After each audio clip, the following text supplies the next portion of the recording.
এই যে দেখেন সিম্বু আসলে বোন করতেছে সিম্বু মানে খুব অসুস্থ। আরে আল্লাহ আল্লাহ রে,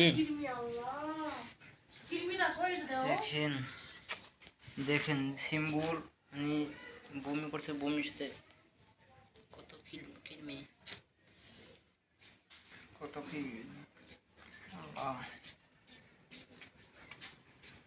সিম্বু খুব অসুস্থ হয়ে গেছে আসলে, মানে কী বলবো, এরকম ভুল আপনারা কেউ করবেন না। ছোটোবেলা থেকেই ওরে যখন 3 মাস বয়স ছিল তখনই আমরা অনেকে বলছিল যে ফ্লু ভ্যাকসিন দিতে, কিন্তু আমি তো দেই নাই, খুব ভুল করলাম। তো আজকে বিকেল ওর ডাক্তার কাছে নিয়ে যাবো, দেখি ওষুধ খাওয়াইছিলাম, দেখি ডাক্তার কাছে নেবো, দেখি কী বলে ডাক্তার।